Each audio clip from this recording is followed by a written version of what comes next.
Welcome to Wider View, the program that provides perspectives on the news outside the narrow confines of the mainstream media. I'm your host, Charles Dunaway.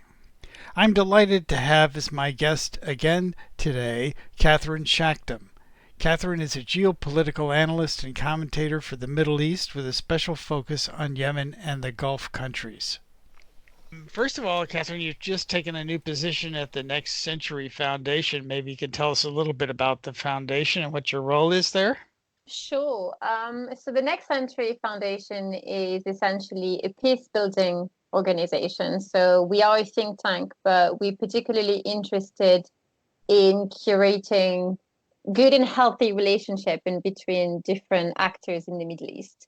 But not just the Middle East. I mean, some of our work extend to Africa, but obviously, I think that I'm serving best as the head of Yemen unit.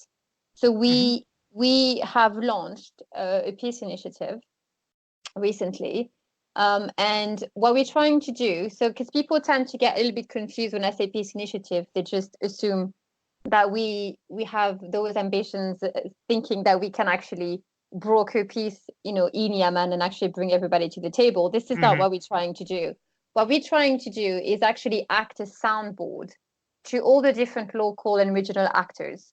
In that the team and the think tank in general put together has enough, I think, gravitas and enough connections across the Middle East to force certain conversations, to maybe gently nudge people to look at the conflict maybe a bit differently, and to act as advisors as well, to try to find some kind of a common ground and some consensus as to what needs to happen in Yemen in order to not plunge the region into complete disarray. Because we have an understanding, and I think that there is a consensus about one thing, is that things cannot continue as they are, and if they do, we will face hell. And when I say we, I mean not just the immediate region, but the international community, because Yemen is a very sensitive country by its geography. And if we don't want to see a repeat of Afghanistan, Libya, or potentially something worse, we need to really get things together now. The humanitarian catastrophe being just one of the areas where we could see things devolve quite rapidly into an ugly, ugly vacuum of we don't know what. And I don't like not knowing what could happen. It's never a good idea. When it comes to politics, we try to avoid black swans.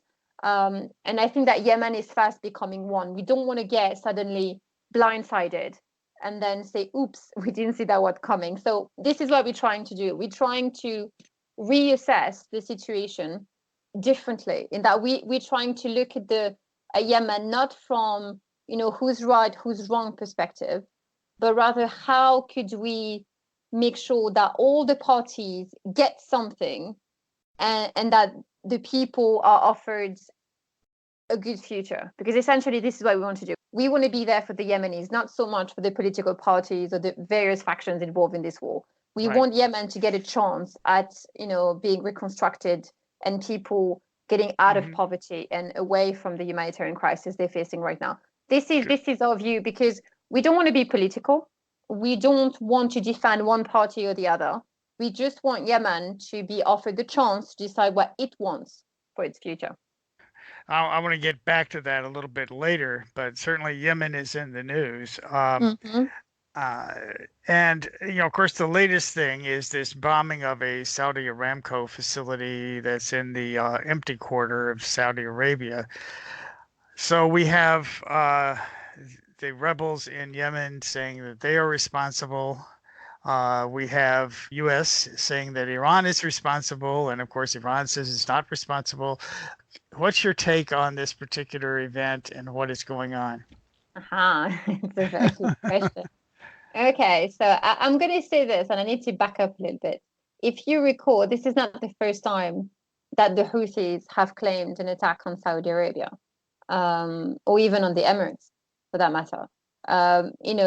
Back a few weeks ago, there was an attack launched against Saudi Arabia, and the Houthi claimed it as well.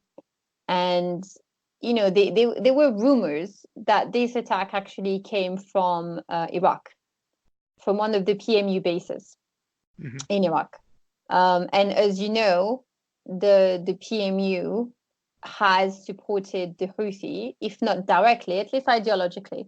Parenthetically, the Popular Mobilization Units. Yes. Right. Okay. Yes, the one that were created by Ayatollah Sistani. So ideologically, they are aligned with the Houthis in that they do not like foreign boots on the ground. They do not like the idea of Saudi Arabia promoting any form of terrorism, whether by way of its war coalition or using ISIS, Al Qaeda elements and whatnot. It's not difficult to imagine that there would be an alliance of sorts in between the PMU and the Houthis, because essentially they are quite similar outfits. I mean, they are militia-ish, even though now they have become somewhat legitimized by just being on the ground. Given that they were precedents when it comes to such attacks, a lot of people now are saying that it could very well be that this particular attack came actually from Iraq and not from Iran.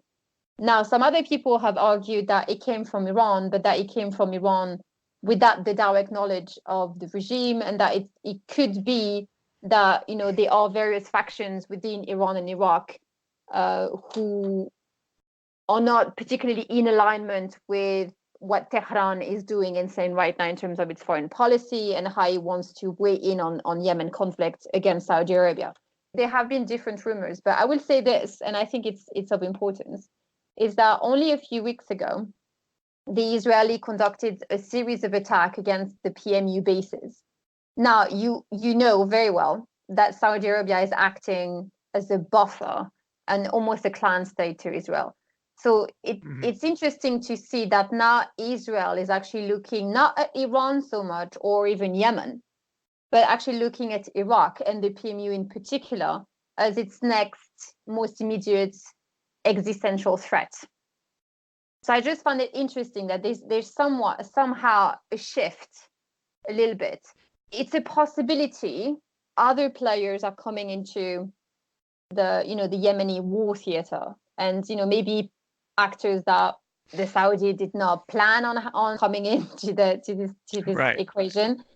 So all I'm saying is that it could well be Iran, although they said it didn't. Usually when Iran said it didn't. They don't have a problem taking ownership of what they do. So I would take their word for it. That being said, it's very possible again that rogue element within the regime decided to act to force the hand. Iran has its war hawks as well. It's not. I mean, America is not the only one. There are various scenarios that we need to consider, but I wouldn't jump to conclusion too quickly.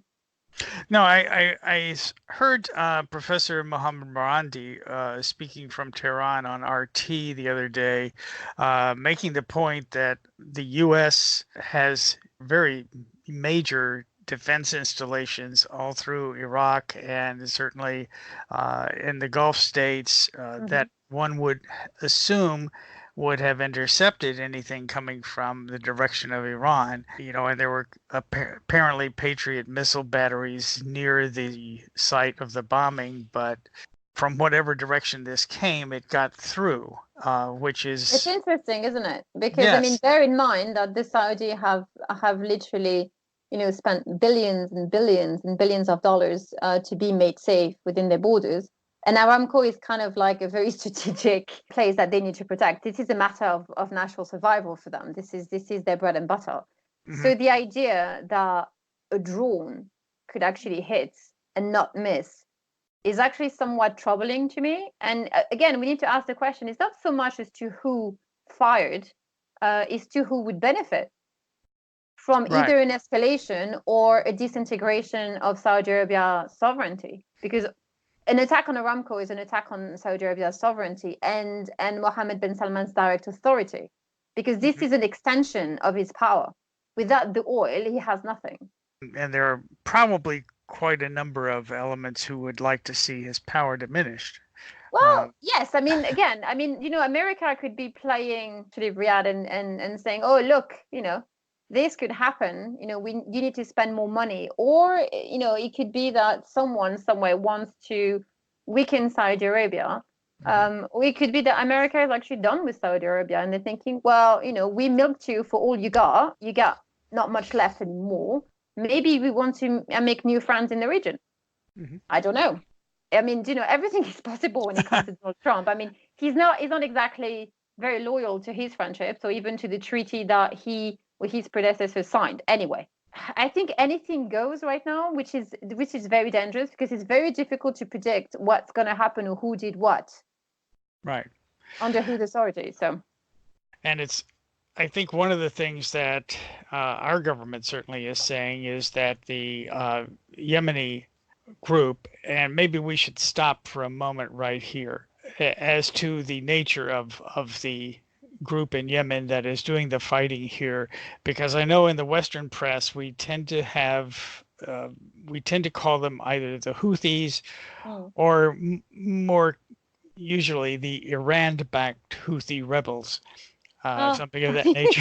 Yeah, that the, tends to the be. thing, it actually infuriates me now because I'm thinking, okay, if you want to be precise, I mean, I understand that, people want to shade, it's a shade against Iran to say, oh, look at them, they're funding those militias and those groups across the region and they're fomenting instability. Iran is not funding, and I mean this. I mean, they are not funding the Houthis for one very simple reason. They don't have the money for it.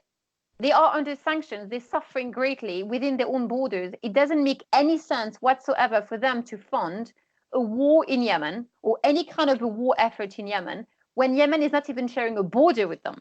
So if you're talking, for example, about Iraq, I would say yes. You're talking about Syria, I would say yes, because it makes sense from a strategic perspective. Yemen doesn't make sense for Iran in the immediate term. And bear in mind that, Iran's economy has shrunk so much that they really can't afford any kind of, frivolity right now. And Yemen's war would be classified under frivolity as far as the Iranian government is concerned. Right now, I think Iran is more concerned about, feeding its people and ensuring that they don't end up with some kind of an unrest on their hands because people are going hungry, than actually playing with the Houthis. By the way, anyone who knows anything about Yemen will tell you that the second you start pumping money into this country, it disappears into black holes.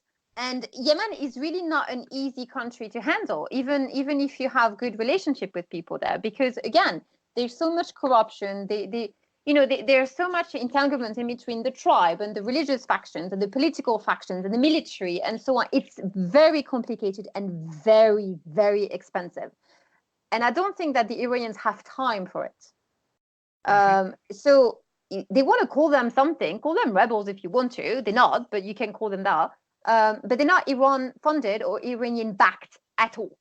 No, and So they are at this point the de facto government of at least part of Yemen, exactly. right? Yeah. Exactly. Okay. So they might want to change.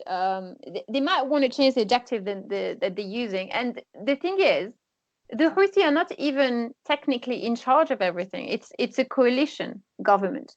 So what Mhm. you have is a resistance movement within which you have the Houthis and you have. I mean, look, if you look at the war has lasted for 4 years now. It would be ridiculous to think that the Houthi, who by the way account for about 2 to 5,000 men tops, because they're from one city inside the northern province of Yemen. They're not that many. They're not even a tribe technically. They're just a movement. Okay, they have to their name about 5,000 fighters. So you telling me that 5,000 people for 4 years have managed to push against several military superpowers, including Saudi Arabia? Come on, Mhm. they were helped by the military in Yemen, which is by the way loyal to the former president Ali Abdullah Saleh and Al Mutamar party. So they're not exactly pro Houthi. They understand that they have to align themselves with the Houthis right now because they need all the help they can get to prevent foreign boots to breach into their country. So it's really just an act of self-defense, and you have very various factions who maybe don't like each other very much, who right now have to kind of make do because someone is bashing them on the head. So they have Mhm. to be friends right now. But people need to stop thinking that this war in Yemen is being led by the Houthi. They're just part of it. But it's easier, again, for the media to demonize an entire country by saying, oh, the bad Shia rebel Houthi backed by the bad, bad, bad Iranian people. No, it's not the case. And trust me, there's not even one Iranian boot on the ground in Yemen, which you would like to think that they would send a few just to keep an eye on their interests. I mean, they've done it in Syria and in Iraq. Why not in Yemen if they are in fact involved? They're not. Otherwise, trust me, you would have pictures everywhere of Iranian generals leading the show. The Saudi would say, see, we told you they were there. They're not there. People need to get over it. We don't hear that at all in the Western press, I know, at this point. Because they don't know Yemen. People, I mean, Well, not blaming the journalists, but they need to do a bit more research when they cover Yemen. Yemen is complicated. I mean, take the time to research the country, for God's sake, before you start, slapping adjectives onto people. Right. I think they just take the State Department press releases. In this case, if they want it to be balanced, then when they talk about President Hadi, for example, they should say former undemocratically elected Sunni bordering Wahhabist, president who resigned twice and ran away from his country to ask a foreign power to declare war on his people. If you want it to be accurate. And I don't see anyone saying stuff like that. Whenever they talk about the Saudi, do they say the Wahhabi regime of Saudi Arabia? No. So why do they have to say the Zaydi rebel, the Shia blah? And I'm like, okay, let's be balanced. Then why don't you call them for what they are as well? If you want to do the sectarian game, play it to the end. You recently, in fact, I think only this morning, I read an article of yours in New Eastern Outlook. It's out. It's out. And in that article, you said that Yemen's war is now precipitating a profound geopolitical shift in the region. Yes. So maybe you can expound on that a little bit. Okay, it's complicated, but I'm going back to what I was saying about the Iraqi having entered the war theater. And you need to understand that, when we talk about the Middle East, we have to talk about the Islamic world. And when we talk about the Islamic world, we need to understand that there are various schools of thoughts within Islam, and that those schools of thoughts have been maybe not at war, but in competition with one another for centuries. And this is not something that's going to go away anytime soon. And for people to say that, it's not really doesn't, people love each other and respect each other, it's simply not true. People are competing for power. And we know it to be true that people, including clerics, will use religion as a mean to gain more power still and to justify their actions. For the longest of time, the Shia Islamic world has been oppressed and its voice repressed by the Sunni world. This is not an accusation. This is it's a historical fact. And that has been the case for centuries and centuries. I'm going to go as much as saying 1,500 years, more or less, where Shia have been systematically oppressed, and they were never really given any political platform of their own. Now, the war in Iraq changed that dramatically, because then suddenly the silent majority, the Shia majority in Iraq, was suddenly given a platform, and they formed, political parties, and now they've run. I'm not saying they run the country, but they're part of the government, and they are a very heavy part of the government by the demographic of Iraq. Mm-hmm. And I think that the little movements that started in Lebanon with Hezbollah, for example, resistance movement, that were essentially created on the back of Iran 1979 revolution, who were following a very revolutionary ideal, in that Ayatollah Khomeini were basically telling people that they had to resist any form of oppression, whether foreign or national oppression by their leaders, to embrace political self-determination and decide what is it that they wanted for themselves. So he kind of molded his political thought on Shia Islam, and that gave in Iran the governance of the jurists. Okay. Mm-hmm. Now we know that this model of governance cannot be exported anywhere else but Iran, for a very simple reason, is that you need to have a very large majority Shia population for this form of government to even work or even be accepted by the people. So you can't do this, for example, in Lebanon. You cannot do this in Syria. You cannot do this in Yemen. You cannot do this in Iraq. And I think that everyone understands that. So when people were saying, Iran is trying to export its revolution. No, it was trying to export an ideal, a political ideal that can then take any shape or form depending on the country's history and demographic. Now, and this is important, in Iraq, right about the same time as Ayatollah Khomeini was formulating his system of governance. It was Ayatollah al-Sadr who came up with something called Wilayat al-Ummah, which is the governance of the people. So he, rather than have the governance of the jurists, he wanted the people to have sovereignty. He wanted for the source of power to come from the people. That formula was adopted by the Dawa party in Iraq. The Dawa party was very largely funded by Iran at the very beginning in the 1970s, again, for obvious reason. Iran was not particularly friendly to Saddam Hussein, and Iran was more than happy to try to boost, a Shia revival movement next door, because there was this sense of brotherhood almost. I mean, they wanted to help shape a Shia political thought. So they started off as friends, but that naturally things evolve, things change, and you could be friend one day, and then on Friday you're going to be not enemies, but you're going to be competing for space. You're going to be competing for power. And I think that the Dawa party now is looking to stamp its own political thought, not just in Iraq, but across the Middle East, because it can export its ideology, something that Iran cannot do because of the nature of the system of governance that it's promoting.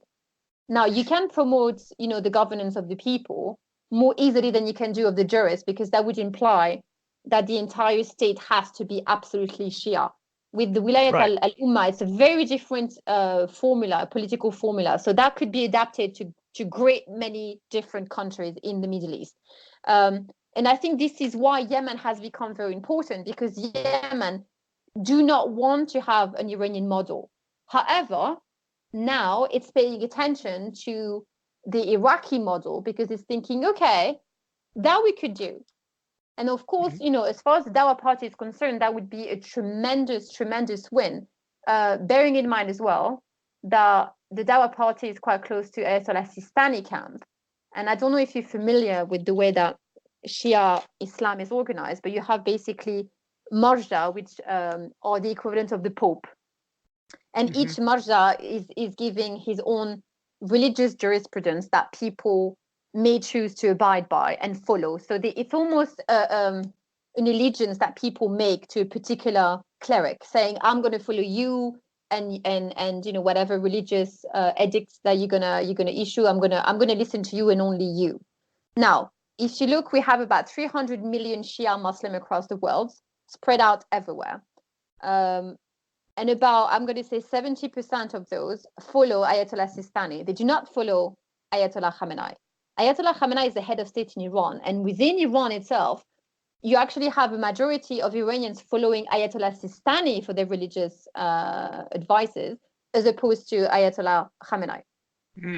So Ayatollah Sistani has much more power, religiously speaking, in numbers than Ayatollah Khamenei. And I think that this is giving a few people a few ideas, because they're thinking, there's untapped power here. And you have to understand that regionally speaking, there is competition in between the Sunni world and the Shia world. So I'm not saying that they're trying to start a war, because I don't think that's what they're trying to do. What they're trying to do is to operate a shift, so that for the centuries that they were told to shut up and be quiet and not move and be oppressed and like it, because nothing's going to change. Now they want to have a say in what happens in the region.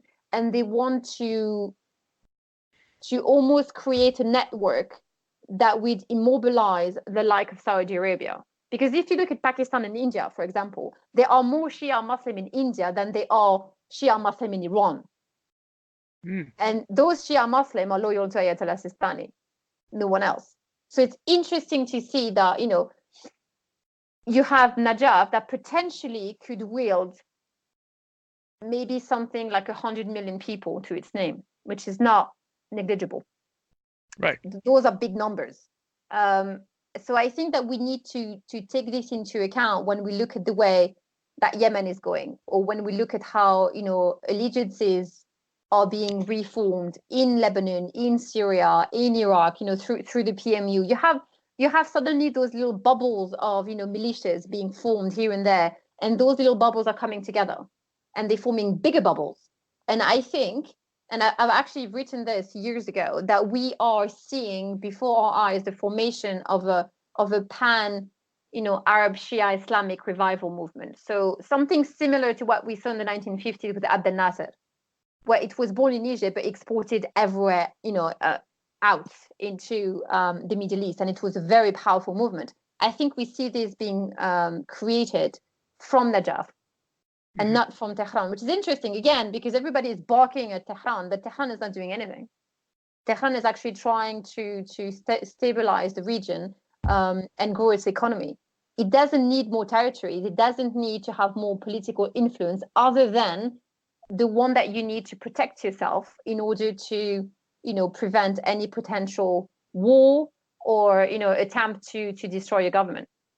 It is complicated, but I think what you're seeing here is, and let's try to paraphrase this, kind of a loose alliance of Shia Muslim groups throughout the region Yes, that are beginning yes. to have to put pressure on the Sunni groups that have been oppressing them, particularly the Saudis, I would assume. Yes, but it's not religious pressure per se. It's that those Shia communities are formulating their own political thoughts.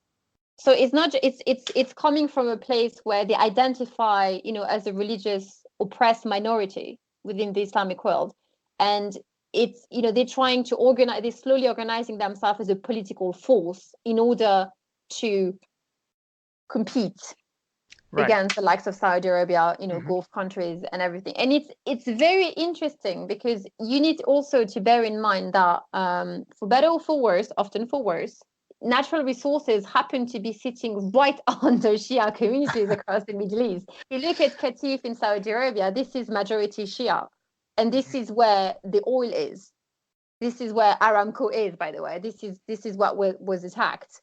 North Yemen, for example, again, Shia territory. And guess what? The Saudi wanted to invade it. I mean, it's Bahrain. I mean, all those different countries, and it's interesting because I'm thinking there is a lot that is coming now to the surface because of religious upset, because of the fact that for many centuries they were politically silenced, and so they never really had time to kind of think politically. And then now they have this wealth that they're literally sitting on, and they're thinking, why should we allow other people to to take advantage of it, or why should we be exploited? Why can't we take charge for once? So I think that all this is coming together, and I do really think that Yemen exploded that because Yemen resisted. And so it gave people an idea, thinking, well, if they can do it, why can't we? Why can't we gang up with those people, this resistance movement that is standing up to Saudi Arabia and doing it so well? Why can't we? It's like vultures, because now they're circling Saudi Arabia. But it's true. The Saudi have let themselves completely exposed because of Yemen. And I think that the crack that, are starting to appear are being exploited by other actors, around. And not necessarily, as everyone seems to be thinking, by Iran. I don't really think that Iran has anything to do with it because it's not in its immediate interest, or even not even long-term interest. It's not interested. Iran is not a colonial power. Right. It doesn't need to.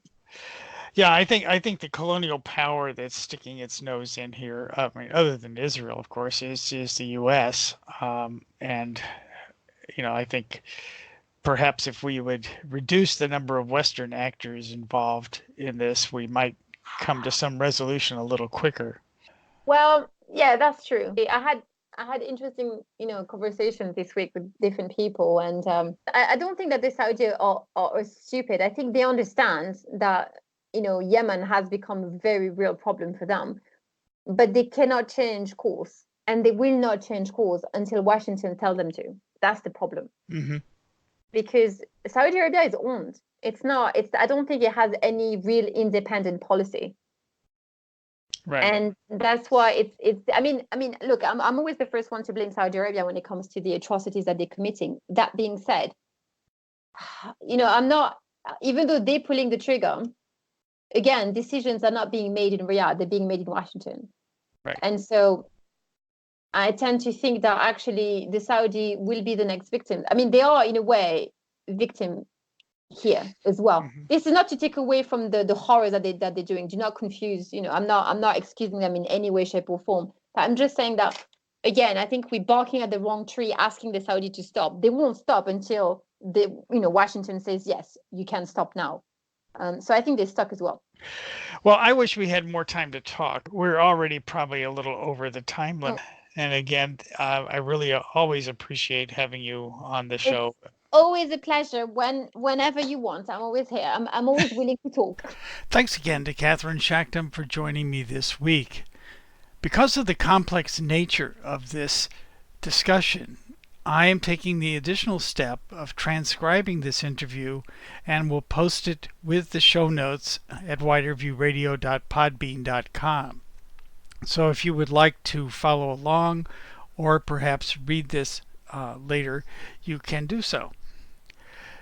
So this is Charles Dunaway, and I thank you for listening.